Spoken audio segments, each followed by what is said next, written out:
नमस्कार, स्वागत है आपका हमारे YouTube चैनल लक्ष्य शूटर्स में। मैं लक्ष्य यज्ञ आप सभी का अपने YouTube परिवार लक्ष्य शूटर्स में स्वागत करता हूं। आज की क्लास जो हमारी हो रही है बिहार इंट्रोडक्शन पे हो रही है। फर्स्ट वीडियोस मैंने 1 to 3 का लेक्चर दे दिया है और उसको डिस्क्राइब करके दिया है कि वो क्वेश्चन का आंसर किस प्रकार होता है। हम लोग आज जो देखेंगे क्वेश्चन नंबर 4 को देखने वाले हैं। क्वेश्चन नंबर 4 मतलब स्टार्टिंग होगा और उसके बारे में मैं आपको डिस्क्राइब भी कर दूंगा। तो आज के जितने भी हम लोग सेशन देंगे बिहार इंट्रोडक्शन में उन सभी बच्चे और बच्चियों के लिए होगा जो कि बिहार के रिलेटेड एग्जामों की तैयारी करते हैं, जैसे BSSC, साथ साथ में आपके बिहार दरोगा या फिर बिहार पुलिस के लिए हो सकता है। ठीक है, आज के टॉपिक को स्टार्ट करने से पहले हम लोग 2 लाइन प्यारी सी बातों को कर लेते हैं, उसके बाद हम लोग टॉपिक स्टार्ट करेंगे। आधुनिक इश्क में थोड़े पुराने हैं हम, आधुनिक इश्क में थोड़े पुराने हैं हम, इश्क के जमाने में वर्दी के दीवाने हैं। इसी के साथ हम लोग आज के टॉपिक को स्टार्ट करते हैं और नंबर 4 से स्टार्टिंग होगी। ठीक है, अब देखिए यहाँ पे मैंने लिखा हुआ है कि बिहार के निम्नलिखित में से कौन सा जिला नेपाल के साथ सीमा साझा नहीं करता है। यानी इनमें से 3 ऐसे जिलों का मैंने नाम दिया हुआ है जो कि नेपाल के साथ बॉर्डर लगता है, लेकिन इसमें से कोई एक पॉइंट ऐसा है जो कि हमारे नेपाल के साथ नहीं लगता है। तो उसको चूज करना है हमें कि कौन सा नेपाल के साथ में नहीं लगता है। ऑप्शन ए है मधुबनी, ऑप्शन बी है आपका किशनगंज, ऑप्शन सी है सीतामढ़ी और ऑप्शन डी है आपका पूर्णिया। अब आपको बताना है कि इनमें से कौन सा नहीं लगता है। ठीक है, अब इसमें से ऑप्शन कौन सा करेक्ट है इस चीज को मैंने यहाँ पे डिस्क्राइब करके बता दिया है। जैसे मैंने देखिए लिखा हुआ है कि बिहार के पूर्वी राज्य का एक प्रमुख राज्य है, मतलब बिहार जो है एक पूर्वी राज्य में प्रमुख राज्य होती है।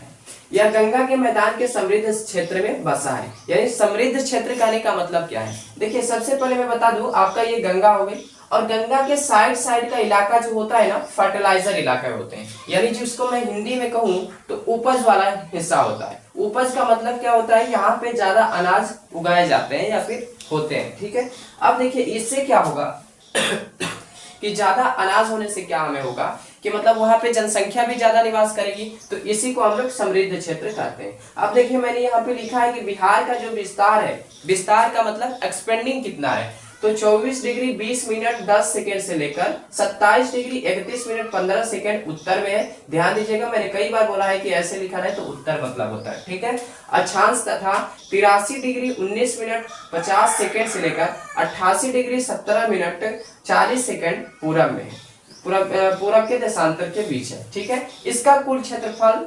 94.16 है। अगर मैं इसको पूरा बता दूं तो 94,163 है। ठीक है, मैंने अगले जो क्वेश्चन को बताया था उसमें मैंने बता चुका था। ठीक है, ये इतना लाख हेक्टेयर है। इसकी जो आकृति है लगभग आयताकार है। क्षेत्रफल की दृष्टि से यह भारत का 13वां सबसे बड़ा राज्य है। सॉरी 12वां मैंने लिख दिया है, एक्चुअली 13वां ये सबसे बड़ा राज्य है। ठीक है, इसका ऑप्शन जो करेक्ट होगा डी ऑप्शन होगा। पूर्णिया जिला है जो कि हमारे नेपाल के साथ सीमा साझा नहीं करता है। अब देखो क्वेश्चन कई बार आपसे घुमा देता है, नहीं को हटा देगा, ये लिख देगा कि बिहार के निम्नलिखित में से कौन सा जिला नेपाल के साथ सीमा साझा करता है। तो करने वाले में याद रखना मधुबनी आपका है, किशनगंज है, सीतामढ़ी है। पूर्णिया आपका जिला जो ऐसा डिस्ट्रिक्ट है जो कि नेपाल के साथ अपना सीमा साझा नहीं करता।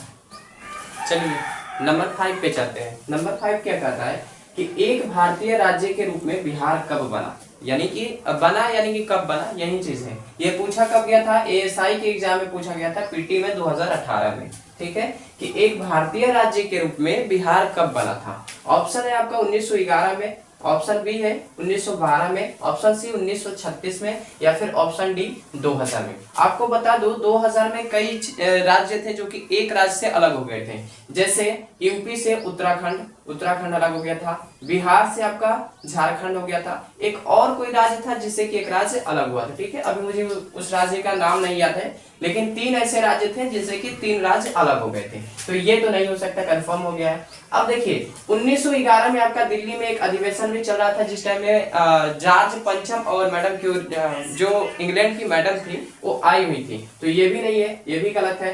अब देखिए 1936 में कोई काम ही नहीं हो रहा था तो होगा कैसे, यानी 1912 ऑप्शन आपका करेक्ट है। ठीक है, अब इसको मैं डिस्क्राइब कर देता हूँ। बिहार राज्य का गठन जो है 22 मार्च 1912 ईस्वी को हुआ था। बिहार भारत का एक राज्य है और इसकी राजधानी जो है पटना है। आपको एक चीज और बता दूं मैं कि पटना को पहले पाटलिपुत्र के नाम से जाना जाता था, पाटलिपुत्रा के नाम से जाना जाता था। और पाटली, इसकी स्थापना किसने की थी? उदयन ने किया था। किसने किया था? उदयन। ठीक है, उदयन किया था। ये भी मैं आगे बताऊंगा आपको। अब देखिए यहाँ पे मैंने लिखा, उल्लेखनीय है कि प्राचीन काल में यह बौद्ध मठ का प्रमुख केंद्र था। प्रमुख केंद्र का मतलब क्या होता है कि वहां पे बौद्ध लोग बौद्ध मठे ज्यादा थे। चलिए तो नंबर 6 अब हम लोग देख लेते हैं। नंबर 6 में क्वेश्चन क्या है कि बिहार की द्वितीय राज्य भाषा क्या है? राजभाषा क्या है? राजभाषा का मतलब पहले देख लो, कई चीजें होती है। एक हमारा होता है राष्ट्रीय भाषा, एक हमारा होता है मातृभाषा और एक हमारा होता है राजभाषा। सबसे चीज तो देखो इसका मतलब क्या होता है। राष्ट्रभाषा जो कि आपके नेशनल में बोली जाती है, या फिर का राष्ट्र का भाषा का मतलब ही हो जाता है जो आपका राजा बोले। ठीक है, राजा जिसमें आपका काम करे और राजा जिसको बोले वो आपके राजभाषा हो, राष्ट्रभाषा हो जाएगी। ठीक है, अब देखो मातृभाषा किसको कहते हैं? मातृभाषा का मतलब होता है हमारी मम्मी, यानी हमारी जो मदर लैंग्वेज होती है उसको हम लोग कहा जाता है मातृभाषा। राजभाषा क्या होता है? जो आपके राज्य की ऑफिशियल लैंग्वेज है उसको हम लोग राजभाषा कहते हैं। ठीक है, अब देखो ये फिर से मैं क्वेश्चन को रिपीट कर देता हूँ कि बिहार की द्वितीय राजभाषा है, ये कब पूछा गया है, कहाँ पे पूछा गया है? एसआई की एग्जाम में 2007 में पूछा गया है। ठीक है, और बात बिहार की ही हो रही है, दूसरे स्टेट की बात नहीं होगी। ऑप्शन में है ए उर्दू, बी मैथिली, सी भोजपुरी या डी मगही। कौन सी बिहार का द्वितीय राजभाषा है? Option A will be correct answer Urdu, क्योंकि जो हिंदी है, मतलब हिंदी तो इसमें दिया ही नहीं है, लेकिन हिंदी को सबसे अधिक माना जाता है और हिंदी के बाद में हमारी द्वितीय भाषा जो आती है बाबू उर्दू आती है। यहाँ पे मैंने डिस्क्रिप्टिव भी किया हुआ है। देखो बिहार में हिंदी भाषा शैक्षिक और आधारिक मामलों के लिए इस्तेमाल की जाने वाली भाषा है। अर्थात बिहार में जो हिंदी है ऑफिशियल लैंग्वेज है और इसी में आपको शिक्षा में मिलती है और कोई भी ऑफिस वाला काम भी हिंदी में ही होता है। ठीक है, अब देखो जबकि 1981 में बिहार की दूसरी जो भाषा थी उर्दू को दर्जा मिल गई थी। यानी 1981 में आपसे ये भी अगर कभी भी CSBC कोई भी एग्जाम पूछता है कि जो बिहार में उर्दू भाषा है कब मिला, उसे प्रदान कब किया गया, दर्जा कब मिला, याद रखना 1981 में मिला। अगला नंबर 7 देखो, नंबर 7 में है बिहार राज्य विभाजित कर झारखंड राज्य कब बनाया गया?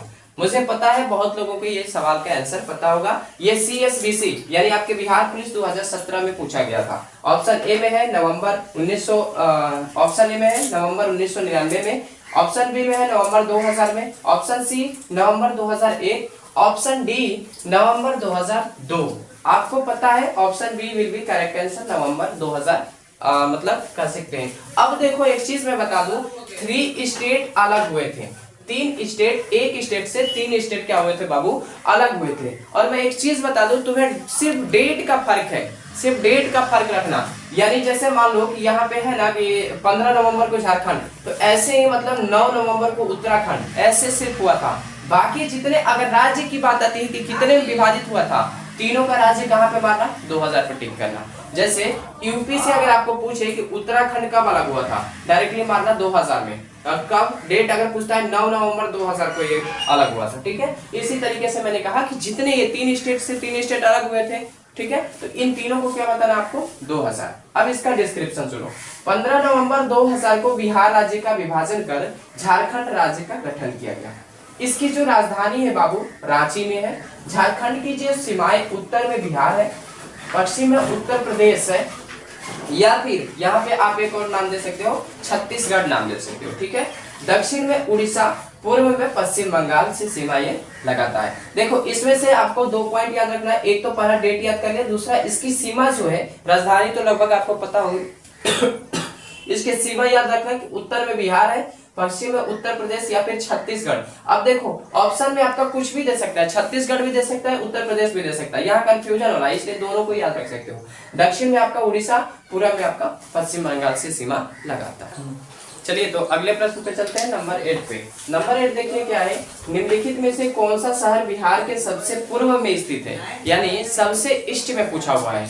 ऑप्शन में है भागलपुर, फिर पटना, कटिहार या फिर पूर्णिया। अगर मैं बताऊं कि बिहार का सबसे पूर्वी भाग कौन सा है तो कटिहार है, option C will be correct answer. And अगर मैं डिस्क्राइब करूं इस चीज को तो देखिए यहाँ पे मैंने किया है कि बिहार का सबसे पूर्वी भाग कटिहार जिला स्थित है, और पश्चिम में कैमूर, दक्षिण में गया, उत्तर में पश्चिम चंपारण। इस चीज को याद रखिएगा। अगर आपसे बाई चांस मान लीजिए कि यहाँ पे तो ये तो बीपीएससी के प्री एग्जाम 2015 में पूछा हुआ था, अगर इसको उलट कर पूछ दे, जैसे मान लीजिए मेरा इच्छा, मैं एग्जामिनर सपोज दैट, तो एग्जामिनर का इच्छा यहाँ पे पूर्वी ना देकर बल्कि पश्चिमी पूछ लिया तो आपको पता ही नहीं रहेगा तो क्या देंगे। तो इसलिए इन चारों दिशाओं का नाम जरूर याद रखिएगा।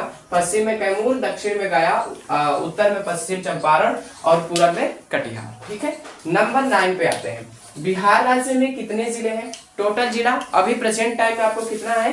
38 है। ये 2 बार एग्जाम में पूछा जा चुका है। बिहार के एसएससी के एग्जाम 2010 में पूछा जा चुका है, और एक हमारा होता है ईटीसी का एग्जाम, उसमें भी पूछा जा चुका है। अब देखिएगा बिहार में कुल टोटल जो जिले की संख्या है 38 है। ऑप्शन बी ऑप्शन करेक्ट है। और आगे मैं बताऊं तो क्षेत्रफल की दृष्टि से सबसे बड़ा जिला जो है पश्चिम चंपारण है, जबकि सबसे छोटा जिला शिवहर है।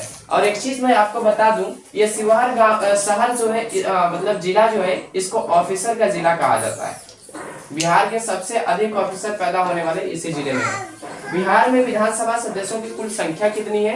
243। और विधान परिषद की कुल संख्या कितनी है? 275, 75 सिर्फ 75 है। ठीक है, गलती बोल दिया मैंने, 75 सिर्फ। ठीक है, आज का हमारे वीडियो का लास्ट क्वेश्चन रहेगा, लास्ट नंबर 10 है क्वेश्चन देखिए क्या है। पाटलिपुत्र के संस्थापक, यानी यहाँ पे आपसे पूछा हुआ है कि पाटलिपुत्र के स्थापना किसने की थी? ऑप्शन ए है उदयन ने, option B Ashok, option C Bimbisar, या फिर ऑप्शन डी घनानंद। देखिए घनानंद की तो बात ही कैंसिल हो जाएगी, इनकी अशोक की बात ही खत्म है, बिंबिसार की भी खत्म हो जाएगी। Option A will be correct answer, यानी उदयन ने इसकी स्थापना की थी। अब देखिए मैं इसको डिस्क्रिप्ट अगर करूं, मतलब इसको बताने की कोशिश करूं आपको, तो यहाँ पे मैंने लिखा हुआ है कि पाटलिपुत्र की स्थापना अजातशत्रु के पुत्र, यानी कि अजातशत्रु का पुत्र कौन था? उदयन था।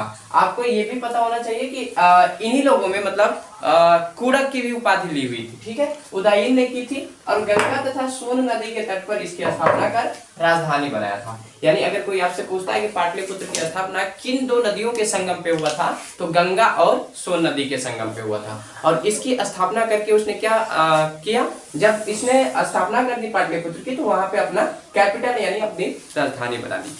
आज की वीडियो हमारी यहीं तक रहेगी, फिर एक नेक्स्ट वीडियो के साथ मिलेंगे। तब तक के लिए जय हिंद, जय भारत, जय बिहार।